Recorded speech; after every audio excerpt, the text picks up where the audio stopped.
خلاصۃ الانبیاء. جو اساتذہ ہیں آج کے جو ہمارے اسکالرز ہیں ان سے جب ہم سوال کرتے ہیں تو بڑا ڈرتے ہیں اور سم ٹائم جو ہے نا وہ سوال کرنے پر ریئیکشن ایسا آتا ہے کہ اگلی دفعہ سوال بھی نہیں کرتے. تو ایسا کیوں ہے, رویہ اس طرح کیوں ہے, اور اگر ایسا رویہ رہا تو پھر علم کیسے ترقی کرے گا, علم کیسے بڑھے گا؟ ایک اور ایسا لگتا ہے کہ جیسے اگر آپ کوئی سوال میں ایسی بات نہ کرتے کہ ان کو لگے کہ ہم نے گستاخی کی ہے, ہاں تو یہ ایک بڑا خوف ہوتا ہے, ڈر ہوتا ہے. بالکل.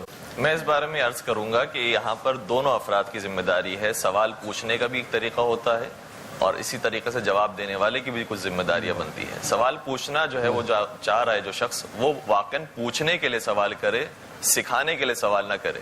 صحیح. اس کے ذہن میں کوئی نقطہ نظر نہ ہو کہ مجھے یہی جواب چاہیے, اس کے علاوہ اور کوئی جواب مجھے قبول نہیں ہے. ٹھیک. تو وہ سیکھنے کے لیے اگر پوچھنا چاہ رہا ہے تو پھر یقیناً وہ سوال کرے.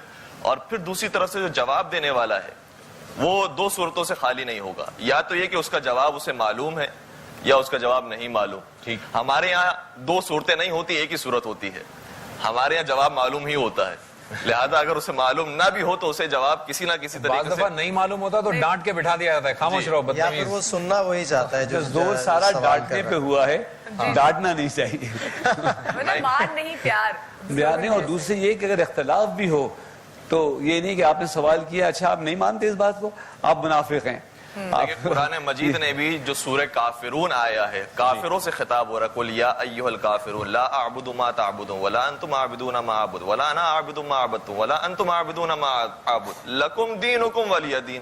بالکل صحیح ہے. وہاں پر یہ نہیں ہے کہ ہم تمہاری گردنیں اڑا دیں گے, تمہیں خاموش کرا دیں گے, تمہیں گھر سے نکال دیں گے اور تمہارے گھروں کو جلا دیں گے, یہ بات نہیں ہے. لکم دینکم ولی دین.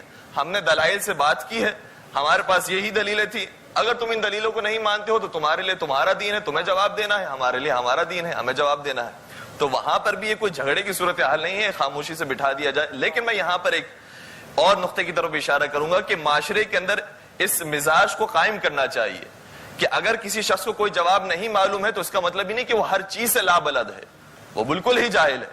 ورنہ کبھی کبھار یہ طریقہ دیکھنے میں آتا ہے کہ اگر کسی عالم دین نے, کسی مولانا نے, کسی علامہ نے کسی جواب کے بارے میں کہا کہ مجھے نہیں معلوم ہے, تو سامنے سے کہتے ہیں کہ پھر آپ عالم دین کس چیز کے ہیں, پھر علامہ کس بات کے ہیں. تو یہ جو مزاج بنا ہوا ہے اس مزاج کو بھی ختم کرنے کی ضرورت ہے. ایک عالم دین کے سامنے جب کسی خاتون نے, اور وہ ضعیف خاتون تھی, تو انہوں نے سوال کیا, ایک سوال کے جواب میں انہوں نے کہا کہ مجھے نہیں معلوم.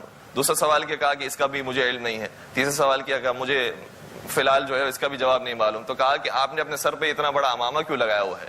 تو انہوں نے کہا کہ میرے پاس اتنا علم ہے, میں نے اتنی ہی سائز کا امامہ لگایا ہے, اگر مجھے دنیا جہاں کا علم ہوتا تو مجھے جہاں سر پہ رکھنا پڑتی.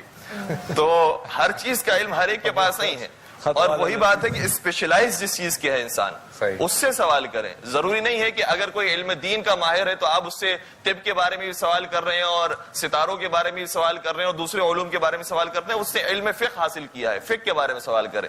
بلکہ میں یہاں پر دین کے بارے میں چونکہ بات آئی ہے تو عرض بھی کر دوں کہ دین کے بھی اب مختلف شعبے ہیں. ضروری نہیں کہ جس نے دین کا علم حاصل کیا ہے اس نے بھی سارے دین کا علم حاصل کیا ہو. دین کے اندر علم فقہ بھی ہے, علم تفسیر بھی ہے, علم حدیث بھی ہے, علم طب اور علم حکمت بھی ہے, علم فلسفہ بھی ہے, علم عرفان بھی ہے. تو نہیں جانے کتنے علوم اس کے اندر بھی موجود ہیں.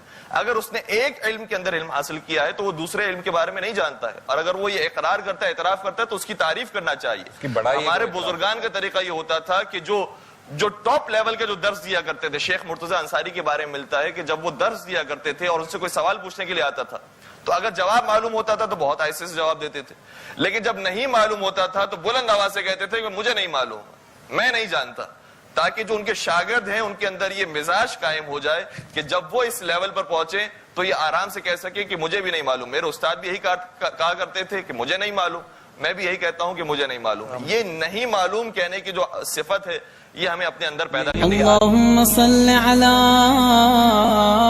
محمد و آل محمد.